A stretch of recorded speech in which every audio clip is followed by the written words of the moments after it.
Good afternoon, everybody. Welcome back to my channel. Today's video is going to be about current affairs of 4th August, 3rd August, and 2nd August. So, we will discuss only the important articles which are relevant for the exam. Okay. So, the first article which came in today's newspaper, Sunday's newspaper, talks about Article 311 of the Constitution. Okay. This is basically related to suspension of police officers. Okay, so this article is also important for civil servants. आपने पढ़ा होगा that article 311 part A of the constitution talks about civil servants. If they want to be removed from the services, they cannot be removed by any authority below the one which has appointed them in the first place. ठीक है, तो ये आपका first part आता है. Second part आता है कि आपको प्रिलिमिनरी इंक्वायरी करनी होती है, and there is a loophole in this article which states that a preliminary inquiry can be skipped if there is some problems or anything which exposes our national security at risk. ठीक है, this is only done by president or the governor. If the president or the governor thinks that the national security is at risk, so even the preliminary inquiry can be taken care of. ठीक है, so this is an important thing that you should know, because एक और article Saturday के newspaper में आया था which relates to an IS officer being charged upon of criminal contempt. ठीक है, by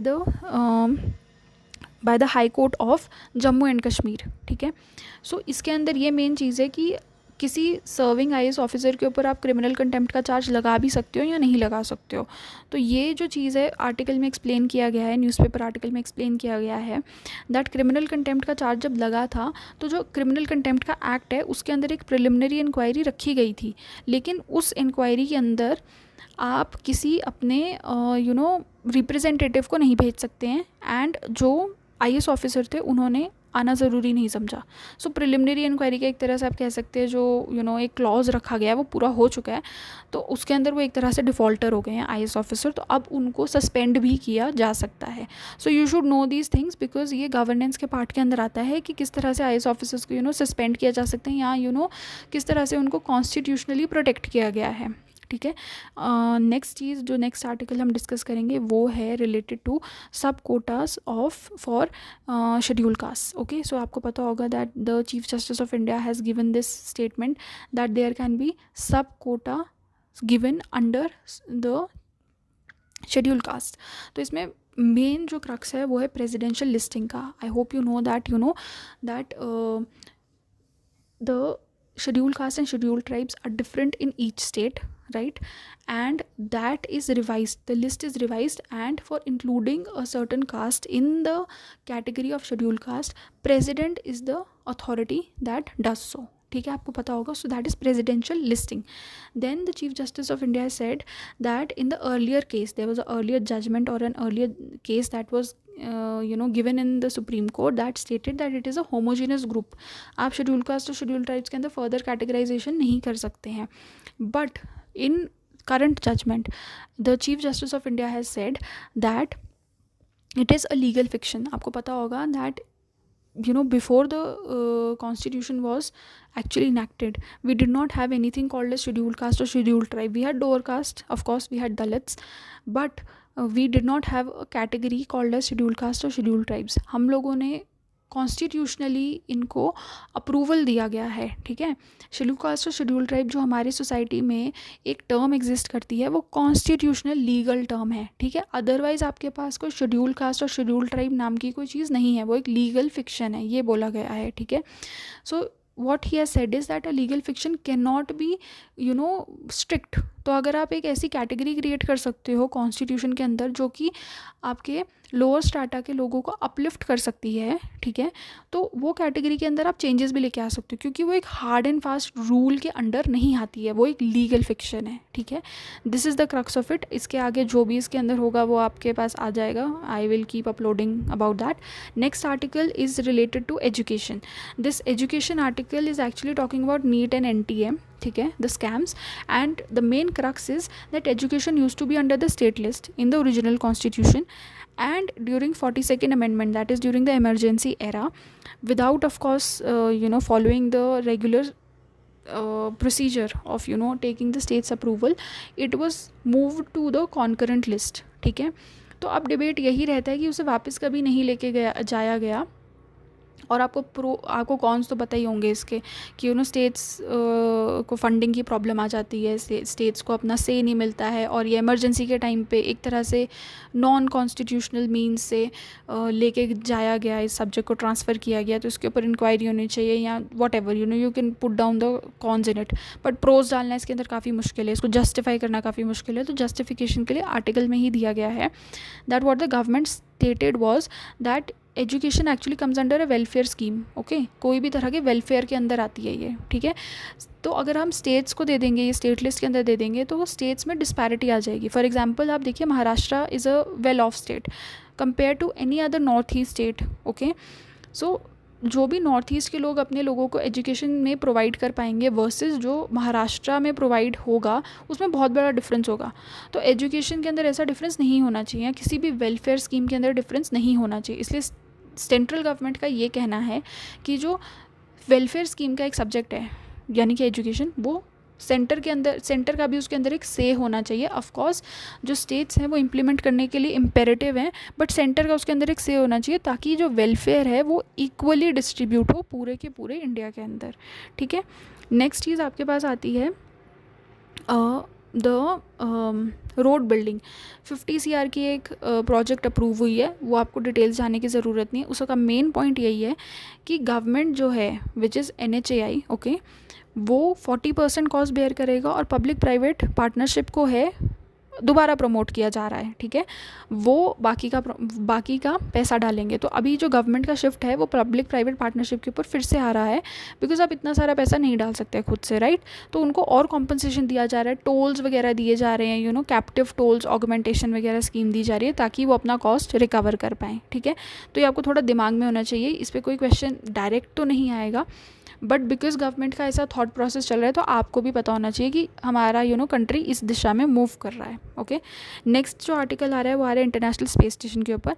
आपको पता होगा इंटरनेशनल स्पेस स्टेशन क्या है। बेसिकली वो एक वहाँ पे आप इनहेबिट कर उसको, it is a habitable place, वहाँ पे लोग रहते हैं। Okay, it is not like ऐसे मूव नहीं कर रहा है अर्थ के ऊपर। So it is a place which is in low earth orbit. Okay, space station है, लो अर्थ ऑर्बिट पे।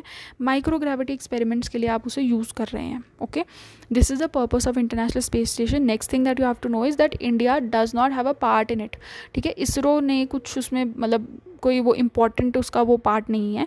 जापान है, यूरोप है, नासा है और रशिया है। जो फर्स्ट ह्यूमन इंडियन जो एस्ट्रोनॉट गए थे स्पेस में, ही वाज राकेश कुमार, वो रशियन हेल्प से गए थे, ठीक है। And right now Gaganyaan which is our own manned mission, ISRO के थ्रू जो जाएंगे वो अब सेकंड ह्यूमन होने वाले हैं, ठीक है। वो आपको नेम भी जानने की ज़रूरत नहीं है, बट आपको बस इतना पता होना चाहिए कि हमारी स्पेस ऑटोनॉमी इससे बढ़ जाती है, that India is capable of sending a human to space and bringing that human back. Okay, so we have that capabilities, so that will deter our opponents like Pakistan and China, and let's not name these countries or anybody else. There will be a deterrence that can be created. So this is mainly an application based article, इसमें basic article में कुछ नहीं है, ठीक है। Next चीज़ जो आपके पास last मेरे ख्याल से आर्टिकल बचा है which is on gold bonds. Gold bonds के ऊपर क्या असर पड़ने वाला है, which is ETFs। Okay, ETFs जो है वो फंड किए जाते थे डेफिसिट के लिए। ये कल या परसों आई थिंक आर्टिकल आया था, बट वो बहुत ही एक्सपेंसिव फंडिंग है, ठीक है, क्योंकि आपको उसमें इतना ज़्यादा इंटरेस्ट देना पड़ता है। ओके, इसमें आप डिटेल्स में मत जाइए क्योंकि इतना डिटेल में UPSC भी नहीं पूछता है, बट मेन पॉइंट ये है कि गोल्ड में बहुत फ्लक्चुएशन चल रही है, रशिया यूक्रेन वॉर की वजह से चल रही है। डॉलर के ऊपर ट्रस्ट पूरे वर्ल्ड का ख़त्म हो गया है, इस वजह से सारी कंट्रीज़ गोल्ड को होल्ड कर रही हैं। ओके, एंड इंडिया में भी और बाकी कंट्रीज़ में भी फिर ब्लैक मार्केटिंग स्टार्ट हो जाती है। तो इंडिया ने फ़िलहाल के लिए अभी गोल्ड की इम्पोर्ट ड्यूटीज़ को बहुत कम कर दिया है। जब गोल्ड की इम्पोर्ट ड्यूटीज़ कम होंगी तो लोग ETFs में क्यों इन्वेस्ट करेंगे, ऑटोमेटिकली वो फिजिकल गोल्ड लेना स्टार्ट करेंगे। ऐसे में गोल्ड बॉन्ड्स की जो मान्यता है एक तरह से, या उनकी जो नीड है वो कम हो जाएगी। So that is the article about. Okay, and next thing the last article actually एक और रह गया है, which is about Gouda city. This was in Friday's newspaper. This is a Dutch city and it is sinking. It is made on peat lands. तो आपको पता होगा इसी साल आया था, आर्टिकल आया था. थोड़ा यूपीएससी लास्ट ईयर भी पूछ रहा था ये पीट्स एंड मार्शेस के बारे में. तो आपको थोड़ा सा पीट लैंड्स और बॉग लैंड्स के बारे में I just tell you a little bit. Peat is anything, जैसे आपका स्टेजेस होते हैं लेक्स के लैंड बनने में, ठीक है. पानी होता है, पानी अल्टीमेटली सूखता चला जाता है और वो लैंड में कन्वर्ट हो जाता है.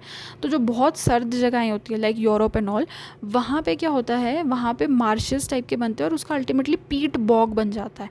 व्हाट इज़ अ पीट बॉग? उसके अंदर बहुत ठंड होती है एंड वहाँ पे कोल्ड टाइप्स का सेमी वो डिकम्पोजिशन टाइप का होता रहता है. उसमें अगर कोई जानवर या कुछ गिर जाए वो पूरी तरह से प्रिजर्व भी रहता है. ओके, आपको बॉडीज़ वगैरह भी मिल जाएंगी, उसके अंदर फॉसिल्स भी मिल जाएंगे. ये जो फिनोमेना है आपको यूरोपियन कंट्रीज़ में ज़्यादा देखने को मिलेगा. आपको टेम्परेट रीजन्स में ही मिलेगा, ट्रॉपिक्स में ज़्यादा नहीं मिलता है. इसी साल एक क्वेश्चन आया था टेम्परेट बॉक्स के ऊपर आया था. लास्ट ईयर भी एक क्वेश्चन आया था. तो आपको थोड़ा सा पीट बॉक्स और पीट मार्शेस के बारे में पता होना चाहिए. Then we had the Joshimath disaster in India, जो कि हमें पता है वो पानी नीचे बह रहा था, उसकी वजह से वो सिंक हो गया था.